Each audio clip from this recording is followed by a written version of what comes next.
Let's now revise the chapter of Factories Act 1948. तो Factories Act के इस chapter में या I would say Factories Act, which is an act of parliament, इसमें total 11 chapters हैं, 120 sections हैं और 3 schedules हैं.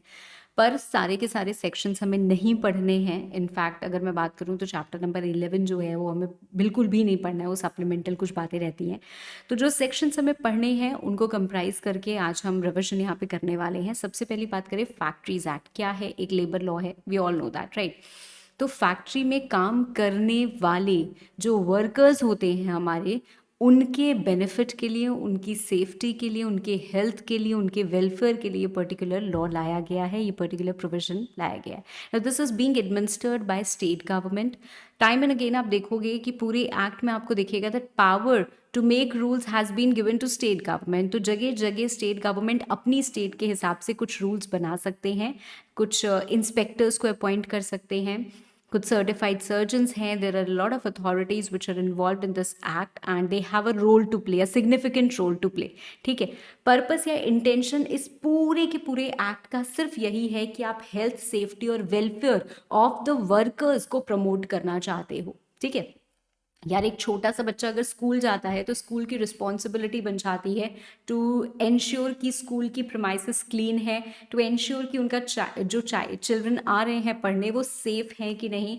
तो ऐसे ही वर्कर्स आ रहे हैं फैक्ट्री में, you have to provide them with the basic amenities, with the basic needs जो उनकी हेल्थ को हैम्पर करे. ऐसी चीज़ों को आपको एलिमिनेट करना है. You have to ensure that they stay safe because sometimes the working conditions में बी एडवर्स. समटाइम्स ऐसा हो सकता है कि बड़ी पुरानी मशीनरीज हैं, कभी भी मशीनरी की वजह से एक्सीडेंट्स हो जा रहे हैं, बड़ी पुरानी बिल्डिंग है, बिल्डिंग कोलैप्स कर जा रही है. तो बहुत सारी चीज़ें हो सकती हैं और लोग बिजनेस के पीछे इन चीज़ों को ध्यान नहीं देते हैं. तो लॉ की ज़रूरत है और एक यूनिफॉर्म लॉ की ज़रूरत थी. तो ये पूरा का पूरा लॉ आया है. अच्छी working condition, leave, sanitization, hazardous substances का यूज़, तो सेफ्टी वगैरह बहुत सारी चीज़ें आती हैं. So where is it applicable? Is it applicable to whole of India? The answer is yes. Is it applicable to factories which belong to government? The answer is yes. ठीक है. तो उन पे भी applicable होता है. तो हर फैक्ट्री जो पे मैन्युफैक्चरिंग प्रोसेस कैरी आउट हो रहा है, सबसे पहले हम एक एक करके डेफिनेशन पढ़ेंगे. We will also come to the definition of factory since we are revising and you already know the chapter. तो हम इसी फ्लो में, जिस फ्लो में हमें दिया हुआ है, हम वैसे ही पढ़ने वाले हैं. ठीक है. अदरवाइज मैंने सबसे पहले आपको फैक्ट्री की डेफिनेशन पढ़ाई है. ओके चलो. तो it came into effect from 1st April 1949. That is something that you should keep in mind. पहली डेफिनेशन जो यहाँ पे हम पढ़ रहे हैं वो हम पढ़ रहे हैं कॉम्पिटेंट पर्सन की. कॉम्पिटेंट पर्सन कौन होते हैं? Person which is recognized by chief inspector. ठीक है. किसको रिकॉग्नाइज करेंगे as chief inspector? You all know जो लेबर डिपार्टमेंट में हाईएस्ट हिरार्कियल पोजीशन होती है वो चीफ इंस्पेक्टर की होती है. Thereafter you have additional inspectors, you have inspectors also, you have certified surgeons also. बहुत सारे लोग होते हैं right. They have different job roles to play. Now कोई कॉम्पिटेंट पर्सन मतलब जो भी प्रिस्क्राइब किया जाता है कि ये क्वालिफिकेशन आपके पास होनी चाहिए, ये एक्सपीरियंस आपके पास होना चाहिए फॉर डिफरेंट डिफरेंट रीजंस में may be requiring different competent persons right. जैसे अगर हमें बिल्डिंग का असेसमेंट करना है, हमें देखना है कि यार ये बिल्डिंग गिरेगी तो नहीं, तो उसके लिए हमें कॉम्पिटेंट पर्सन चाहिए, है ना. तो उसके लिए कौन चाहिए होगा? Most probably will be needing a civil engineer. तो हम वहाँ पे बोलते हैं कि सिविल इंजीनियर जो क्वालिफिकेशन जिसका पोजेस कर रहा, उसी को हम हायर कर सकते हैं एज कॉम्पिटेंट पर्सन. तो ऐसे जो क्वालिफिकेशन, एक्सपीरियंस जब जिस भी पर्पस के लिए रिक्वायर्ड है वैसा बंदा होगा, उसको रिकॉग्नाइज करता है चीफ इंस्पेक्टर, उसको हम बोलते हैं कि ये कॉम्पिटेंट पर्सन है. So what you have to keep in mind is person who is recognized by chief inspector for carrying out test, examination, inspection, having regard to his qualification, experience and the facilities available in a factory. ठीक है. तो इतनी चीज़ आपको broadly दिमाग में एकदम भर लेनी है. दूसरा कंसेप्ट आता है हमारा हजार्डियस प्रोसेस का. हजार्डियस सब्सटेंस जो होता है, अगर वो डील हो रहा है या कहीं पे भी कुछ ऐसा रॉ मटेरियल यूज़ कर रहे हो, या कुछ बीच में इंटरमीडिएट प्रोडक्ट है या फिनिश्ड प्रोडक्ट है या वेस्ट है या एफ्लुएंट्स है, कुछ भी है, ऐसा कुछ निकल रहा है which is actually either causing impairment of health to workers या फिर जनरली हमारे एनवायरमेंट को पोल्यूट कर रहा है, तो अगर इन दोनों में से कोई भी चीज़ हो रही है तो ऐसे प्रोसेस या एक्टिविटी को हम क्या बोलेंगे, hazardous process. They are specified in the first schedule. तो हमारे पास जो 3 शेड्यूल्स हैं फैक्ट्रीज एक्ट में, उसमें फर्स्ट शेड्यूल में हजार्डस प्रोसेस या एक्टिविटी के बारे में मेंशन्ड है, and which can also be amended I would से बाय द स्टेट गवर्नमेंट। तीसरा आता है हमारा मैन्युफैक्चरिंग प्रोसेसेस की बात। अब मैन्युफैक्चरिंग का मतलब ये नहीं है कि यार कुछ बन ही रहा है, ठीक है, आप बना रहे हो, ऑल्टर कर रहे हो, रिपेयर कर रहे हो, फिनिशिंग दे रहे हो, ठीक है, packing, oiling, washing, cleaning, breaking up या डिमोलिशिंग या pumping oil, water, sewage, generating power, printing, lithography, constructing, repairing ships, vessels, preserving cold storage, बहुत सारी चीज़ें आ जाती हैं। और इसमें से आप कुछ भी कर रहे हो तो हम उसको क्या बोलेंगे, वो मैन्युफैक्चरिंग प्रोसेस है, ठीक है। मतलब आप रिपेयर भी कर रहे हो तो वो भी हमारा क्या आ जाता है, मैन्युफैक्चरिंग प्रोसेस का हिस्सा आ जाता है, ठीक है, okay. Then comes worker. Worker कौन होता है, जिस पर्सन को एम्प्लॉय किया गया हो फॉर रेम्यूनरेशन और फॉर नॉट। प्रिंसिपल एम्प्लॉयर को पता हो या ना पता हो, आपने डायरेक्टली एम्प्लॉय किया हो या फिर किसी कॉन्ट्रैक्टर या एजेंसी के थ्रू दे दिया हो कि भाई तू ले आना 4 वर्कर 10 वर्कर, इस टाइप से किसी भी तरीके से किया हो, वो वर्कर कहलाएगा।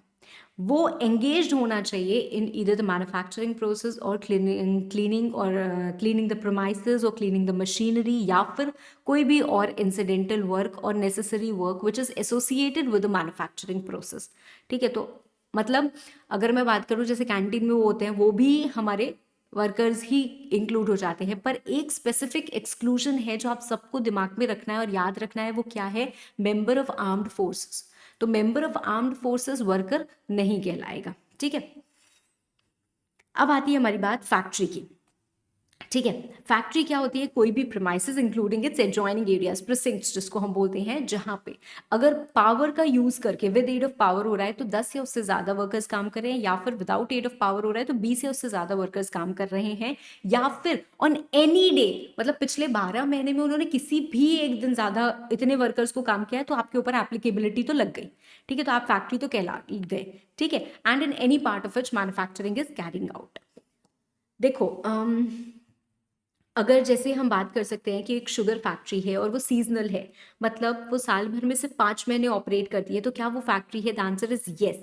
तो ज़रूरी नहीं है कि हर समय वो काम कर रही हो। मैन्युफैक्चरिंग ऑर्डिनरली कैरीड आउट होती है, then also it is going to be treated as a factory only, ठीक है। पर हम किसको फैक्ट्री नहीं मानते हैं, हम माइंस को, रेलवे रनिंग शेड्स को, mobile units of armed forces, जो पोर्टेबल यूनिट्स होती हैं हमारी, या होटल्स और ईटरीज, इसको नहीं मानते हैं। नहीं तो कहीं पे भी रेस्टोरेंट में चल जाएंगे, यार खाना बन रहा है, खाना बन रहा है, इसको तो फैक्ट्री बनाओ, है ना, तो फैक्ट्रीज एक्ट यहाँ पे लगा दो, तो इसको हम फैक्ट्री नहीं मानते हैं, ठीक है। उसके बाद आती है हमारी डेफिनेशन ऑक्यूपायर की। ऑक्यूपायर कौन होता है, जिसके पास अल्टीमेट कंट्रोल होता है of affairs of the company. अगर फर्म है, ठीक है, हम उसकी बात करें तो अल्टीमेट कंट्रोल किसके पास होगा, मतलब if the firm is owning that factory, it is being run by the firm, तो कोई भी एक इंडिविजुअल पार्टनर को हम occupier, it is going to be deemed as occupier. अगर कंपनी है तो वन ऑफ इट्स डायरेक्टर्स, ठीक है। अगर सेंट्रल गवर्नमेंट या स्टेट गवर्नमेंट या किसी लोकल अथॉरिटी की फैक्ट्री है तो जो भी बंदा उन्होंने अपॉइंट किया है, ठीक है, उसको हम बोलेंगे ऑक्यूपायर। अब एक प्रॉब्लम आती है शिप्स के केस में, ठीक है। तो अब शिप्स के केस में रिपेयरिंग हो रही है वहां पे, तो वो मैन्युफैक्चरिंग हमारी फैक्ट्री ही कहला गई। अब यहाँ पे 2 लोग होते हैं, कौन होते हैं, एक तो डॉक, तो डॉक का ओनर, और दूसरा होता है हमारा वो शिप, तो शिप का ओनर, ठीक है। अब आप एक बात समझो, अगर आप अपार्टमेंट्स में कभी भी रहे हो तो आपको ये बात समझ में आएगी कि हम अपने फ्लैट को, उसको क्लीन रखने की जिम्मेदारी हमारी होती है, पर जो प्रीमाइसेस है उसको क्लीन रखने की जिम्मेदारी किसकी होती है। मतलब हम गंदा नहीं करेंगे पर डेली की साफ सफाई हम तो ही ना जाके करेंगे, वो कौन करता है भाई, जो भी उसकी देखरेख कर रहा है ना। या जिसके फ्लैट्स हैं, मान लो अगर हमने वहां पे एक सोसाइटी या एसोसिएशन बन रखा है तो वो लोग करते हैं, है ना, तो अपने अपने घर की जिम्मेदारी हम लेते हैं। तो यहाँ पे भी आपको समझना होगा कि पूरा डॉक जिसका है, वो डॉक की क्लीनलीनेस, डॉक की लाइटिंग, डॉक का वेंटिलेशन, इन सब की जिम्मेदारी किसी और को लेनी पड़ेगी। और जो पर्सनल शिप है या शिप का जो ओनर है, जो वहां पे रिपेयरिंग का काम कर रहा है, उसकी जिम्मेदारी वो अलग पर्सन लेगा। तो कुछ सेक्शंस के लिए जो ओनर ऑफ डॉक होता है उसको ऑक्यूपायर माना जाता है, और कुछ सेक्शंस के लिए जो ओनर ऑफ शिप होता है उसको ऑक्यूपायर माना जाता है। ठीक है, तो यहाँ पे obviously there are different different sections which have been mentioned, तो they will be deemed as occupier accordingly. ठीक है, उसके बाद सेक्शन 6 वगैरह में कुछ रजिस्ट्रेशन वगैरह की कुछ बातें रहती हैं जो खैर हमें पढ़नी नहीं है, तो we will move forward. Section 7 आता है। Section 7 is all about notice by occupier. तो ऑक्यूपायर, जब कभी भी आप किसी भी प्रिमाइसेस को यूज करने वाले होते हो एज फैक्ट्री, तो उसको यूज करने से पहले 15 दिन पहले एटलीस्ट आपको एक रिटन नोटिस देनी होती है जिसमें आप name, address of factory and occupier and the manufacturing process that you are going to carry out, मतलब क्या उसका नेचर है, ठीक है, और आपके वर्कर के डिटेल्स, ये सारी की सारी चीजें आप क्या करते हो, चीफ इंस्पेक्टर को हम बता देते हैं। अगर हम कभी भी कोई नया मैनेजर अपॉइंट करते हैं तो उसका भी डिटेल हम 7 दिन के अंदर अंदर वो भी नोटिस चीफ इंस्पेक्टर को दे देते हैं। ये दोनों क्या है, ड्यूटी है ऑक्यूपायर की। इसके साथ साथ एक ड्यूटी और बनती है जो सेक्शन 7A में दी हुई है, वो ये दी हुई है कि हर ऑक्यूपायर को वर्कर्स की हेल्थ, सेफ्टी और वेलफेयर का ध्यान रखना है। This chapter is all about that, health, safety and welfare. We will read numerous measures of that. ठीक है, तो बहुत सारी चीजें हमें अभी पढ़नी है। बिफोर वी प्रोसीड फर्दर, एक चीज जो आपके पूरे के पूरे एक्ट में या पूरे के पूरे उसमें रिक्वायर्ड होगी बट दी हुई नहीं है, वो क्या है, कुछ बेसिक्स। हम यहाँ पे एडल्ट किसको बोलते हैं, someone who has attend the age of 18 years, मतलब 18 साल के हो या उससे ऊपर के हो तो आप एडल्ट हो। आप एडोलेसेंट कब होगे, when you have completed 15 years but you have not completed 18 years, मतलब आप 15 साल के तो ऊपर के हो, मतलब 15 साल या उसके ऊपर के हो, पर 18 साल से नीचे के हो। ठीक है, and then there is a child. Child usually हम समझते हैं 14 ईयर्स लेस, नहीं, child is less than 15 years, someone who has not attend the age of 15 years. ठीक है, now he could be someone who is 13 years, who is 14 years, पर again ये जो child और एडोलेसेंट होते हैं इनको हम यंग पर्सन्स की कैटेगरी में लाते हैं, और यंग पर्सन्स को एम्प्लॉय करने के लिए कुछ अलग क्राइटेरिया पूरा करना पड़ता है। एक बात यहाँ पे मैं और बता दूं, someone who has not even attend the age of 14 years, उसको तो फैक्ट्री में काम करने के लिए प्रोहिबिशन है। But someone who has attend the age of 14 but not the age of 15, तो वो चाइल्ड तो रहेगा but he is allowed to work in a factory. ठीक है, तो अभी एक एक करके हम समझेंगे। कैलेंडर ईयर जो हमारा होता है 1 जनवरी से 12 मंथ्स का होता है। ठीक है, वीक की अगर हम बात करें तो मिडनाइट सैटरडे 7 डेज का हमारा वीक होता है। Sunday is the first day of the week. Shift की अगर हम बात करें या रिले की अगर हम बात करें तो जैसे होता है ना, बहुत सारे हॉस्पिटल्स वगैरह में भी आप देखोगे कि 8 से 8 की नर्सेस की शिफ्ट है, तो पहले 8 से 8 4 नर्सेस रहती हैं, then they go and the other 4 nurses का।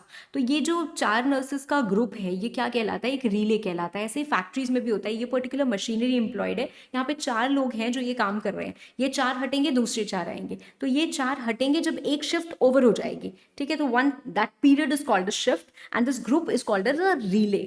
ठीक है, चलो आगे बढ़ते हैं।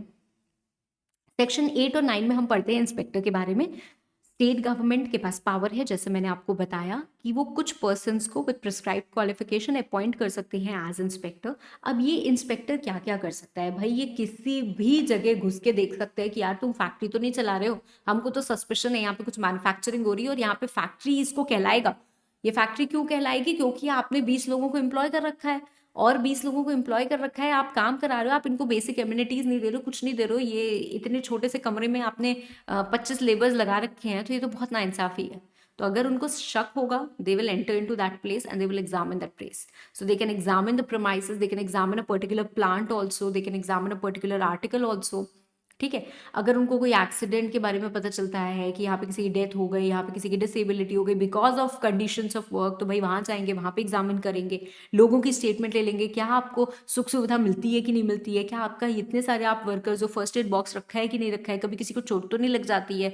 ठीक है, आपसे डॉक्यूमेंट्स मांग सकते हैं, because in through out the act आपको कई जगह रजिस्टर मेंटेन करने की जरूरत है, बहुत सारी चीज़ों की जरूरत है, तो क्या आप वो कर रहे हो या नहीं कर रहे हो, तो भाई डॉक्यूमेंट्स मांगे जा सकते हैं। कुछ डॉक्यूमेंट्स को सीज भी किया जा सकता है फॉर ओन एग्जामिनेशन, या और उनको इन्वेस्टिगेशन कुछ करना हो तो कुछ आर्टिकल्स को वो लेके भी जा सकते हैं। उनको लगता है यार ये जो वेस्ट निकल रहा है ये तो बहुत हार्मफुल है, आप इसी तरीके से डिस्पोज ऑफ कर दे रहे हो, तो उन्होंने कुछ वेस्ट ही ले लिया, ठीक है, कि हम तो इसको एग्जामिन करेंगे, तो कर सकते हैं। ठीक है, तो ऐसे ही और अदर प्रिस्क्राइब पावर्स उनके पास हैं। ठीक है, हाँ, other as may be prescribed. Okay, then comes your section number 10। Certified surgeons कौन होते हैं?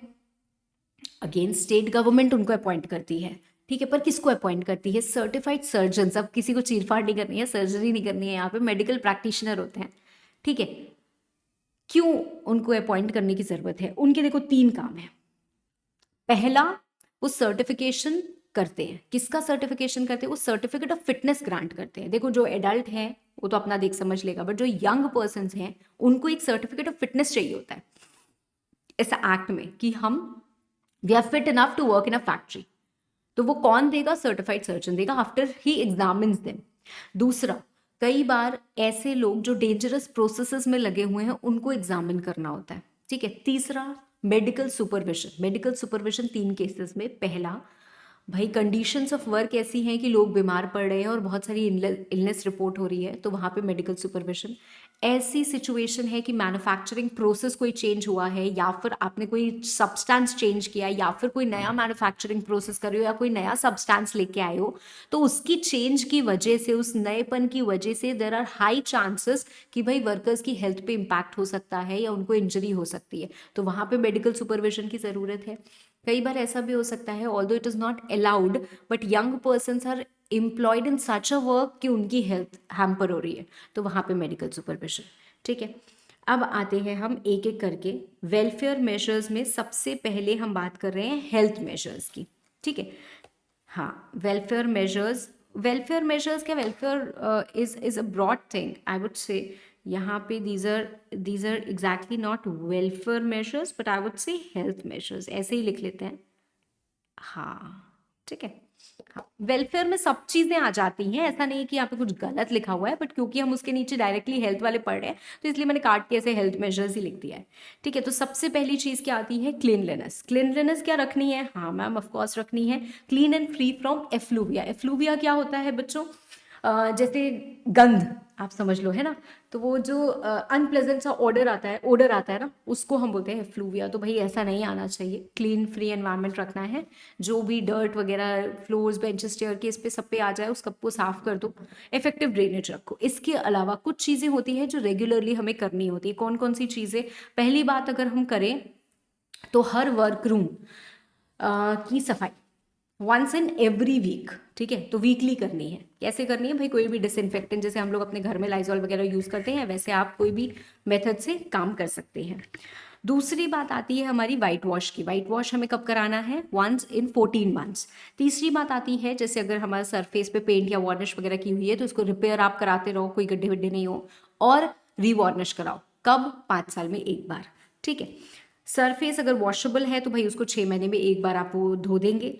और अगर स्मूथ इम्परवियस सरफेस है तो भाई जैसे भी आप उसको क्लीन कर सकते हैं, जैसे टाइल्स वाइल्स अगर लगे हुए हैं या कुछ भी जो भी है, तो once in a period of 14 months हम उसको पेंट, वार्निश या जिस भी तरीके से करेंगे वैसे एज द मेथड में बी प्रिस्क्राइब्ड, ठीक है।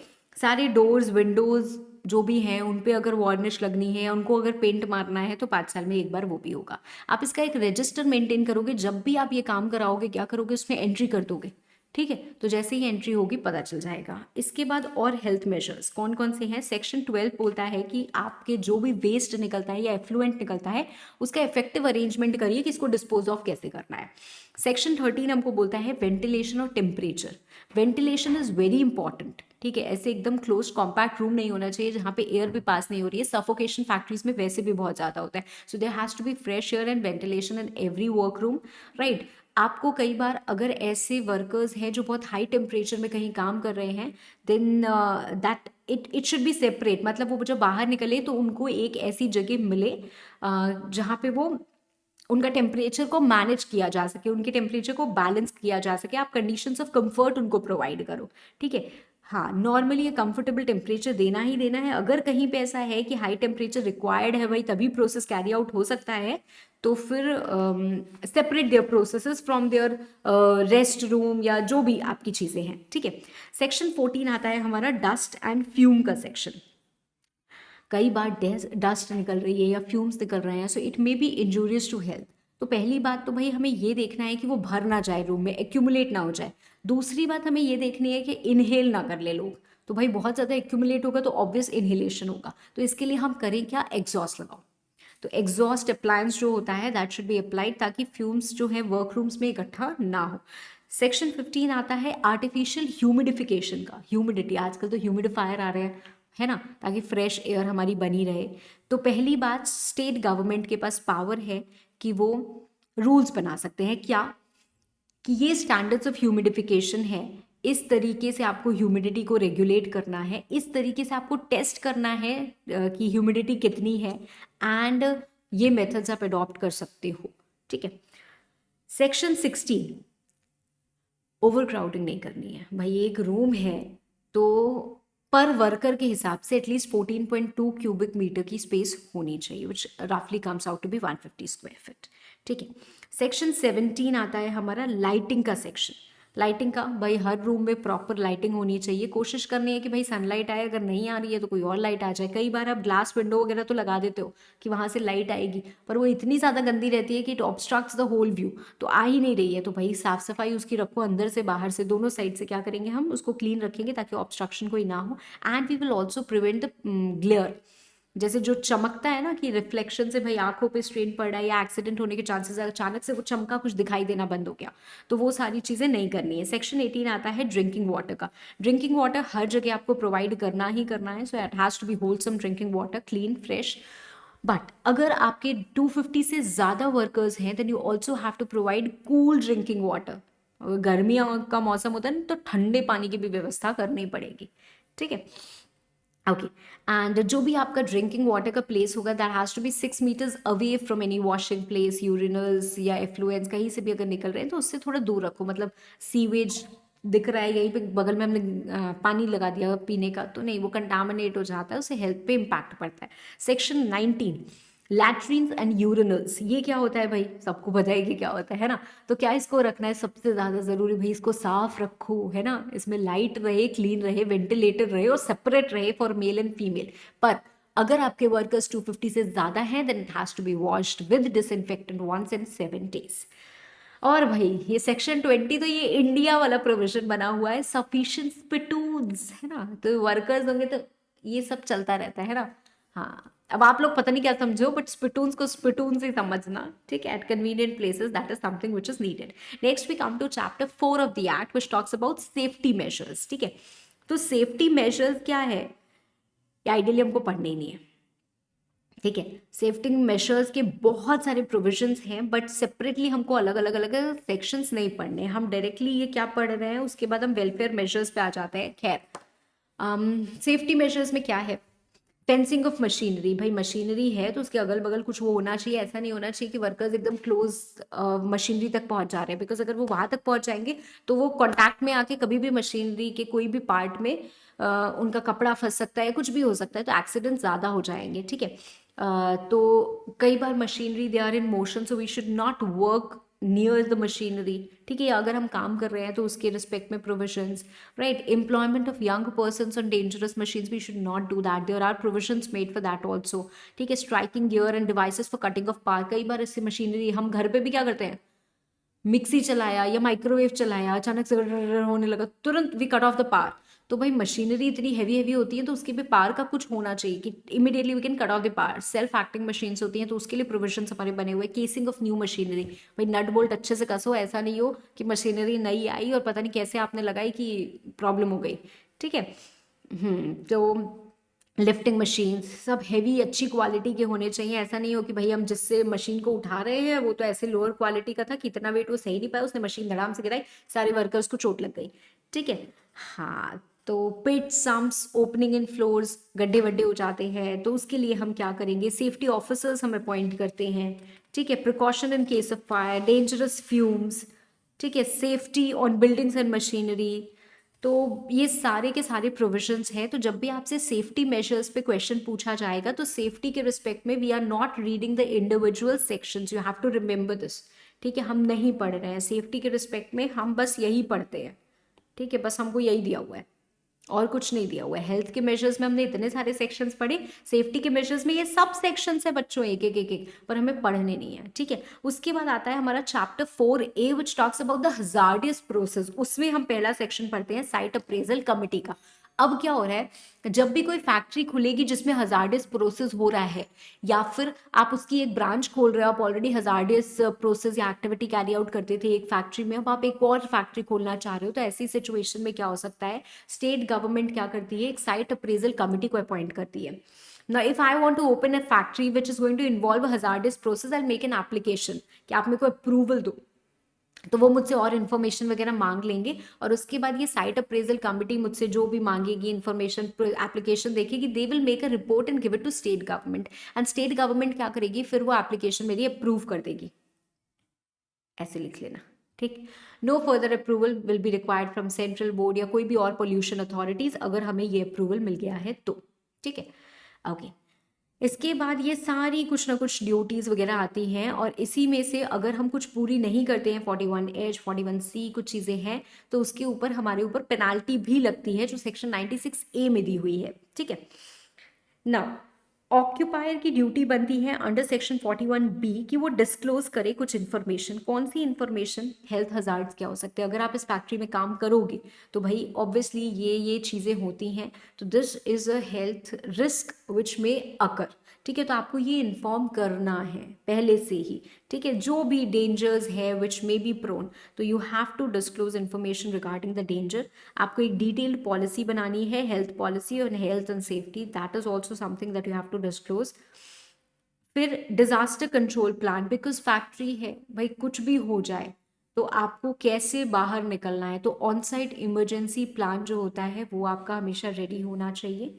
And then there has to be measures for handling such substance, because हम हजार्डियस सब्सटेंस की बात कर रहे हैं, तो कैसे उसको हैंडल करना है, कैसे उसको डिस्पोज ऑफ करना है, कैसे उसको ट्रांसपोर्ट करना है, कैसे उसको स्टोर करना है, कैसे उसको एक जगह से दूसरी जगह लेके जाना है, ठीक है, कैसे उसको सप्लाई करना है, ठीक है. तो वो सारी चीज़ें ये ऑक्यूपायर की ड्यूटी है कि आपको डिस्क्लोज करना है. इसके अलावा you have to maintain employ health records, and you can not appoint any person कि हजार्डस सब्सटेंस है आपके कंट्रोल में रहेगा या आप उसको देख रेख करोगे, नहीं, वहाँ पे आप यंग पर्सन को एम्प्लॉय नहीं करोगे, they have to be experienced person, ठीक है. नाउ सेंट्रल गवर्नमेंट के पास यहाँ पे पावर है कि वो इंक्वायर कर सकते हैं कि आप क्या standards of health and safety observe कर रहे हो. उनके पास पावर है कि वो इमरजेंसी स्टैंडर्ड्स को ले डाउन कर सकते हैं. मैक्सिमम कितने हमारे टॉक्सिक सब्सटेंसेस एक्सपोज हो सकते हैं into the year, that is being given in second schedule. तो सेकंड शेड्यूल के हिसाब से ही होना चाहिए, उससे ज़्यादा हमारी लिमिट एक्सीड नहीं करनी चाहिए. मैक्सिमम परमिसिबल लिमिट हमें वहाँ दी हुई है, ठीक है. ऑक्यूपायर जो है वो एक सेफ्टी कमिटी सेटअप करेगा जिसमें वर्कर्स और मैनेजमेंट का इक्वल कोऑपरेशन होता है, ठीक है. मतलब कोऑपरेशन के लिए ही ये बोला ही गया है, ठीक है, जिसमें मैनेजमेंट भी अपनी बातें रख सके, वर्कर्स ग्राउंड रियलिटी जो फेस कर रहे हैं वो भी अपनी बातें रख सके, and they can jointly work towards it, ठीक है. एंड देन वर्कर्स को कभी भी अगर लगता है भाई ये मशीनरी ठीक से काम नहीं कर रही है, कुछ भी ऐसा है भाई, उनको लगा कि यार ये तो खतरा हो सकता है, तो they will immediately notify to occupier, और ऑक्यूपायर इमीडिएट एक्शन लेगा and will also report the same to inspector, ठीक है.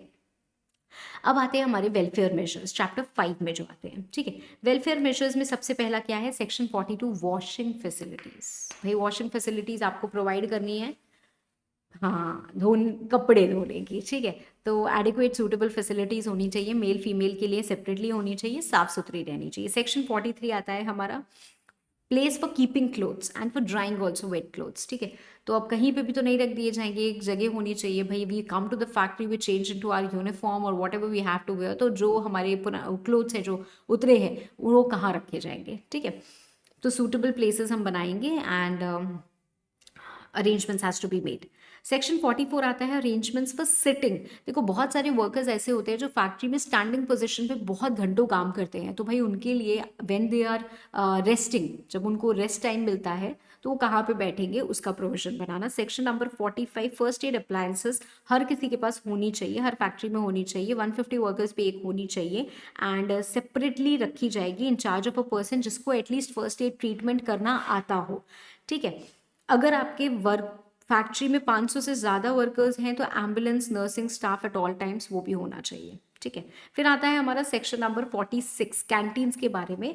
तो कैंटीन अगर 250 से ज़्यादा वर्कर्स हैं तो कैंटीन की आवश्यकता है, कैंटीन सेटअप करने का खर्चा एम्प्लॉयर बियर करेगा. सेक्शन 47 आता है shelters, rest rooms and lunch rooms. Now again if there are more than 150 workers तो रेस्ट रूम्स या फिर शेल्टर रूम्स आप जो भी बोलो, प्लस लंच रूम ऐसा होना चाहिए जहाँ पे ड्रिंकिंग वाटर हो, लाइट हो प्रॉपर और वेंटिलेटेड हो। सेक्शन 48 आता है क्रेचेस का। अब ये क्या होता है creches? See if there are more than 30 women workers तो आपको एक सेपरेट रूम बनाना होगा जहाँ पे एक वुमेन होगी who will attend the children, और वहाँ पे 6 साल तक के जो आपके बच्चे होते हैं वहाँ पे वो आ सकते हैं और वो वहाँ पे रह सकते हैं, they can use that room. ठीक है, वहाँ पे भी अगेन क्लियर और फ्री सैनिटरी कंडीशंस होनी चाहिए। Then comes you section number 49 welfare officers की। अगर 500 या उससे ज़्यादा, ठीक है, इफ मोर दैन और equal to, if more than or equal to 500 workers are employed in a factory तो welfare officers as may be prescribed। ठीक है, चल ये हमारा हो गया हेल्थ, सेफ्टी और वेलफेयर मेजर्स। अब हम आगे बढ़ते हैं। Next we come to duty hours. Duty hours की अगर हम बात करें एक एडल्ट वर्कर के लिए तो भैया 48 आवर्स से ज़्यादा एक वीक में काम नहीं करोगे, आप 9 आवर्स से ज़्यादा एक दिन में काम नहीं करोगे। अगर हम इंक्लूडिंग रेस्ट कर ले तो 10.5 आवर्स से ज़्यादा का आपका स्प्रेड नहीं होना चाहिए, और हर 5 घंटे पे एटलीस्ट आपको आधे घंटे का रेस्ट मिलेगा ही मिलेगा। ठीक है, इसके बाद हॉलीडेज की बात करते हैं। तो हर हफ्ते का पहला दिन आपका छुट्टी का होगा because the week starts with Sunday. अगर आपको संडे पे छुट्टी नहीं मिलती है तो आपको वीक में मतलब मंडे ट्यूसडे वेंसडे या फिर थर्सडे फ्राइडे सैटरडे कोई भी दिन, 3 दिन आगे 3 दिन पीछे जो भी आप समझ लो, आपको छुट्टी मिलेगी। पर इस बात की जानकारी प्री हैंड मैनेजर को बतानी चाहिए, डिलीवर कर देनी चाहिए नोटिस, और इसको डिस्प्ले भी कर देना चाहिए। ठीक है, फैक्ट्री में तो फिर अलाउड होगा। अगर आपको वीकली हॉलीडे नहीं मिलती है फॉर सम रीज़न कि भाई प्रेशर ज़्यादा है, ये है वो है, तो आप कॉम्प ऑफ ले सकते हो, कंपनसेटरी हॉलीडे ले सकते हो उसी मंथ में या अगले 2 महीने में। ठीक है, ओके। नाउ अगर मान लीजिए for some reason worker works for more than 9 hours a day और more than 48 hours a day, नहीं 48 आवर्स अ वीक, ठीक है, तो he is going to be entitled to overtime at the rate of 2 times of ordinary rate of wages. ठीक है, double employment नहीं होगा, मतलब कोई भी एडल्ट वर्कर ऐसा नहीं है कि एक ही दिन में 2 फैक्ट्रीज में काम कर रहा है। और चाइल्ड वर्कर के लिए तो डबल एम्प्लॉयमेंट टोटली एकदम प्रोहिबिटेड है, हेवी पेनाल्टी भी है हमारे पास। ठीक है, अब आते हैं वुमेन एम्प्लॉयमेंट के ऊपर। वुमेन एम्प्लॉयमेंट भाई कम काम कर सकती हैं, वो सुबह 6 बजे के पहले और शाम को 7 बजे के बाद नहीं काम कर सकती हैं। ठीक है, और स्टेट गवर्नमेंट चाहे तो ऑथराइज कर सकते हैं 10 से 5 के बीच में employment of women, state government चाहे तो, जनरल फैक्ट्रीज एक्ट में यही लिखा हुआ है। अब आती है बात एडवांस पेमेंट की। देखो एडवांस पेमेंट क्या होता है, अगर आप 4 दिन, कम से कम 4 दिन, या फिर चाइल्ड के केस में कम से कम 5 दिन की छुट्टी पे जा रहे हो तो यार एंटाइटल टू एडवांस पेमेंट। अगर मान लीजिए आप 10 दिन की छुट्टी पे जा रहे हैं तो आपका जो भी एंटाइटलमेंट बनता है 10 दिन की छुट्टी का, जो भी आपका वो बनता है वो आपको एडवांस में दे दिया जाएगा। बिकॉज अभी जब हम लीव के बारे में पढ़ेंगे, चलो मैं थोड़ा सा बाद में बताती हूँ, पहले चाइल्ड वर्कर वगैरह के बारे में पढ़ लेते हैं, उसके बाद जब हम लीव वगैरह पे आएंगे ना, हाँ यहाँ पे लीव पे आएंगे तब ये पढ़ेंगे, ये थोड़ा सा ऑफ चला जाएगा नहीं तो। ठीक है, चाइल्ड वर्कर जिसने 14 ईयर्स कंप्लीट नहीं किया है वो काम नहीं कर सकता है, जिसने 14 ईयर्स कंप्लीट कर लिया है वो सर्टिफिकेट ऑफ फिटनेस ऑब्टेन करेगा if he is a young person. तो यंग पर्सन या उसका गार्जियन अप्लाई करेगा, किसको अप्लाई करेगा, सर्टिफाइंग सर्जन को अप्लाई करेगा along with document which is signed by manager की। अगर ये सर्टिफिकेट ऑफ फिटनेस इसको मिल गया तो हम इसको अपॉइंट करेंगे अपनी फैक्ट्री में। अब सर्टिफाइंग सर्जन क्या करता है, एग्जामिन करता है उसको और ग्रांट करता है उसको सर्टिफिकेट ऑफ फिटनेस। अगर अप टू 15th ईयर है तो फिटनेस सर्टिफिकेट देगा to work as a child, अगर 15th से ज्यादा है to work as an adult, whatever the case be. ठीक है, that is going to be valid for 12 months, it has to be again renewed. अगर बीच में पता चला he is no more fit तो वो रिवोक भी किया जा सकता है। Now, he will not be allowed to work for more than 4.5 hours in any day during night. ठीक है, फीमेल चाइल्ड के लिए not between 8 AM and 7 PM, limited to 2 shifts, not spread over more than 5 hours. ठीक है, अब manager की responsibility बनती है कि वो 2 रजिस्टर्स मेंटेन करेंगे, एक चाइल्ड वर्कर का रजिस्टर और एक एडल्ट वर्कर्स का रजिस्टर। दोनों में आप क्या लिखोगे कि नेम ऑफ द चाइल्ड या नेम ऑफ द एडल्ट क्या है, नेचर ऑफ वर्क वो क्या कर रहे हैं। चाइल्ड के केस में number of his certificate is additional, certificate of fitness का उसका कौन सा नंबर है, और ग्रुप हम दोनों में बात करते हैं, अदर पर्टिकुलर्स दोनों में आ गई कि किस ग्रुप को बिलोंग करता है, किस रीली को बिलोंग करता है। ठीक है, देन कम्स योर लीव। भाई अगर आपने 240 डेज या मोर इन अ फैक्ट्री काम किया है then you are admissible to leave exclusive of your holiday, मतलब होली दिवाली इन सब की छुट्टी मिलती है वो तो मिलेगी ही मिलेगी, उसके ओवर एंड अबाव आपको छुट्टियां मिलेंगी। जैसे हर कंपनी में हम काम करते हैं तो हमको सिक लीव वगैरह मिलती है ना, तो ये एडिशनल लीव्स हैं। कितनी मिलेगी? हर 20 दिन पे एक, हर 15 दिन पे एक इन केस ऑफ अ चाइल्ड, ठीक है, इन केस ऑफ एडल्ट हर 20 दिन पे एक, ठीक है। अब क्या कर सकते हैं भाई हम? अच्छा, ये डीम्ड वर्किंग डेज होते हैं हमारे, leave of maternity, leave maximum 12 weeks, leave earned in prior year, ये सब डीम्ड वर्किंग डेज होते हैं। अब मान लीजिए हमने छुट्टी ले ली तो बहुत अच्छी बात है, ठीक है। हम कैसे छुट्टी लेंगे? कम से कम 15 दिन पहले हम अप्लाई करते हैं मैनेजर को कि हमें आगे आने वाले 5 दिन की या 6 दिन की छुट्टी चाहिए, और ऐसे केस में we are also entitle to advance payment, ठीक है। जितने भी दिन की बनती है वो एडवांस पेमेंट हमको मिलेगी। अगर हम 2 ही दिन की छुट्टी मिल रहे हैं then we are not entitle to advance payment. कम से कम 4 या कम से कम 5 दिन की अगर हम छुट्टी ले रहे हैं then we are entitle to advance payment, ठीक है। तो अप्लाई कैसे करेंगे? मैनेजर को अप्लाई किया लीव लेने के लिए 15 डेज पहले, अगर पब्लिक यूटिलिटी सर्विस में है तो कम से कम 30 डेज पहले, क्योंकि वो रुकनी नहीं चाहिए भाई, फैक्ट्री कुछ भी बंद हो जाए वो नहीं रुकनी चाहिए, और इन जनरल आपको रिजेक्ट नहीं किया जाता है ये, ठीक है। तो हमने लीव ले ली, बहुत अच्छी बात है। अगर हम लीव नहीं ले पाए then it is carried forward to the next year, ठीक है। 30 days maximum in case of adult and maximum 40 days in case of child, इतना ही कैरी फॉरवर्ड हो सकता है। अब मान लो अगर किसी की कैरी फॉरवर्ड लीव है but that particular person may be he dies, तो क्या होगा? तो उसका जो नॉमिनी होगा that will be entitled to the wages in lieu of the leave. तो भाई उसकी 10 दिन की लीव थी अगर ड्यू, तो अब वो लीव नहीं लेगा, वो लीव के अगेंस्ट क्या ले लेगा? उसके पैसे ले लेगा, तो ही विल बी एंटाइटल, और वो दे दिया जाएगा। इन जनरल केसेस हमारे सेकेंड वर्किंग डे पे दे दिया जाता है, और अगर सुपर एनुएशन या डेथ का केस होता है तो 2 महीने के अंदर अंदर दे दिया जाता है, ठीक है। ओके फाइन, चलो इसके बाद आती है हमारी पेनाल्टीज, जो ऑब्वियसली आप रिवाइज कर लेना इन जनरल, ठीक है।